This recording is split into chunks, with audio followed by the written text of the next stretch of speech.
గారాల కన్నా కమ్మా గుంటయంట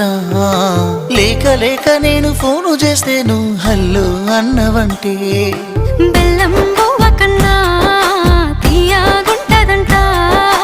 ఎన్నడూ నాడు ఫోను చేసే బాగున్నావన్నవంటే ఏడాది ఎండల్లో ఉంటేనై మోస్తున్న నా బతుకు కష్టాలని పిల్లని చెయ్యి పట్టాలని నల్లని సీకట్లో ఒకదాన్నే కూసున్న దిక్కులేని పచ్చినయ్యి బావా నువ్వెప్పుడొస్తావని ఏళ్ళైపోతుండే పిల్ల ఎన్నెలొచ్చింది మన బతుకులా ఏలైపోతుండే పిల్ల ఏలు వట్టంగా వస్తున్నాయా ఇన్నాళ్ళ ఎడబాటు ఎడవాసిపోతుందిలే ఈ సీనయ్య గుండున్నదే